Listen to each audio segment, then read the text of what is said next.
And welcome to another round of Sports Views. Tonight I am reviewing Sevilla 3, Inter Milan 2 in the 2020 UEFA Europa League final. Sevilla are your champions, their 6th Europa League triumph.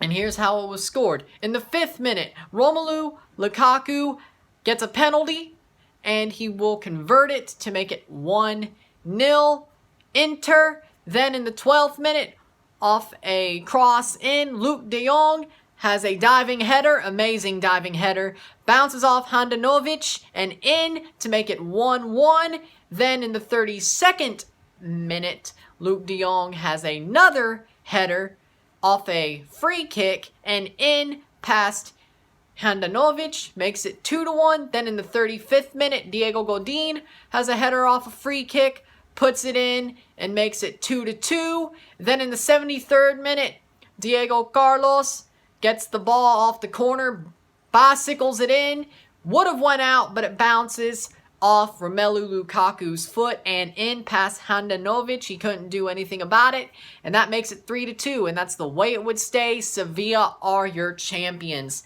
And to say about this match, Sevilla played amazingly. They weren't that much better, but they were better, had more possession, they had the better possession, they had better set pieces, they didn't have any counterattacks, they were just like, okay, we're going to do it with set pieces, because Inter didn't get that many counterattacks either. This was a game of set pieces. Honestly, this game was set pieces galore. 4 set piece goals. Yes, the first header by Luke de Jong was a cross in, but other than that, 4 out of 5 goals being set pieces, you don't see that a lot, especially in a European final, and Inter Milan was just trash at defending set pieces. I don't know what happened today.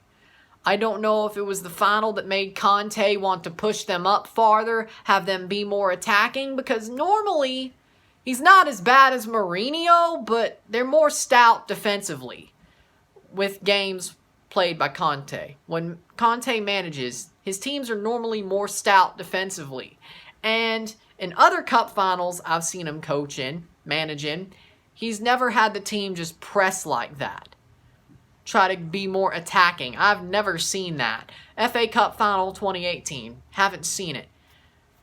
It's kind of weird because Italy is famous for having stout defenses.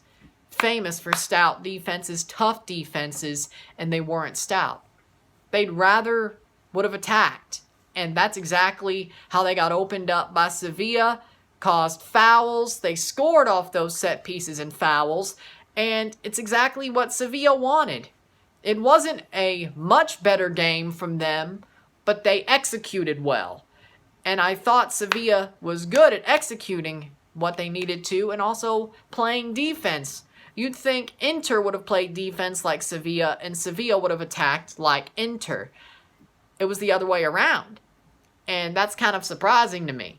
But the way Lopetegui set up his team was amazing. The change, putting in Luke de Jong as his starting striker, was an amazing idea. I have to say that. Smart by Lopetegui.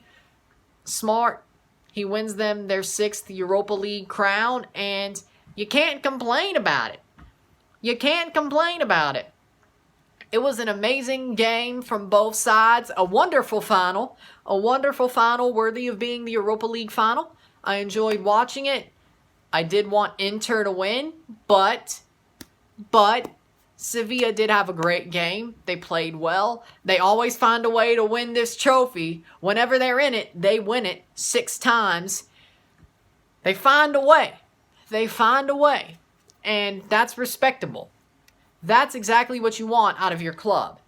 Now, I'm not saying you want them to be a specialist in a certain trophy, but if they're in a trophy or a tournament and they win that trophy every time they're in that tournament, that's a pretty good thing. I would not hate that one bit. I would not hate that. It's kind of like the Canadian Championship with TFC. They haven't been undefeated in it, but they've won it the most times. 7 for them, 4 for Montreal, 1 for Vancouver. Yeah, that's pretty good. That's amazing from Toronto. That's amazing. Just like Sevilla winning 6 Europa Leagues. But the difference is they're undefeated. They have not lost a final or even a round in the Europa League. They have won the Europa League every time they have been there. Whether they drop down or start from the group stages. They win. And it's amazing to see. I've never seen a team that dominant in a certain competition for that long. And that's amazing. I have to say. That is amazing. To see that and have a team that could do that in an actual competition, the second biggest continental trophy on the planet, arguably, I wouldn't say it is, but hey, I mean, mostly Europeans are going to watch this video, so I probably should shut up about that, but what most people think is the second most worthy continental championship, club championship on the planet, they've won it 6 times. And they have been amazing in the Europa League every single time. What more do you want? What more do you want? I wouldn't complain. Even though people are like, some people don't think the Europa League is anything, but then you have people who think, it's the second best continental championship on earth.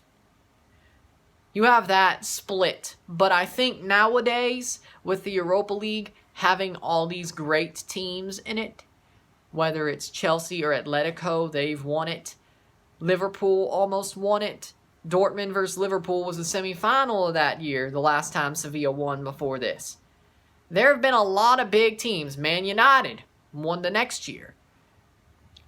There have been a lot of big teams to win the Europa League recently, ever since it's been rebranded to the Europa League. When it was the UEFA Cup, yeah, but since it's been rebranded to the Europa League, it has been its own good thing, and you can't complain about that. You want to see things get better, so seeing that is great. No complaints from me.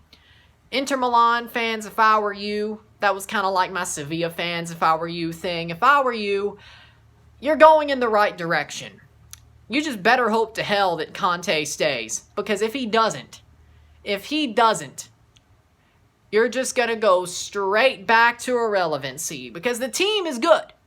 The team is good, but you get somebody who's a nonsense manager. I'm sorry, but Conte, if he leaves, it's not going to be stepping forward, it's going to be stepping back. Hopefully your board backs Antonio Conte. He's way better than Allegri. He's better than almost anybody who could manage your club. Probably anybody. Not just almost, probably anybody. Back him. Don't make him quit. Don't pull the same thing Chelsea pulled. Don't. Because if you do, you're just saying, okay, we'll take a step back. 1 point off the Scudetto. 1 goal away from winning the Europa League. I think in the semifinals of the Coppa Italia. Yeah. That ain't bad. That isn't bad. If you really are mad about that, let's just notice that you've had 9 years of a banter era. Ever since Jose Mourinho left, what have you been in? A banter era. Watch what you wish for. This is amazing for the first year of Antonio Conte. It is. 1 goal away from the Europa League. Well, would have been 2.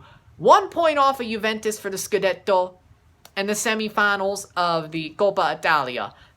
I would not complain whatsoever. At all. In a league like Serie A, I would not complain. Whatsoever. Not once. Not once. I would not complain. I just wouldn't. I'm sorry. It is what it is. Take this as a win. Take what has happened as a win. Not a loss. You're stepping forward. Just don't let Conte go. That is what you need to know, if I were you. So, One last thing before I end this video, go donate to the Lebanon Red Cross. The link is in the description below. Let's help the people of Beirut and the people of Lebanon after that devastating explosion 2 weeks ago. If you like this video, like it, share, subscribe. You know what it is. Tell all your friends. Tomorrow, I am reviewing the UEFA Champions League final between PSG and Bayern Munich. I'm Ryan and I'm out. Peace.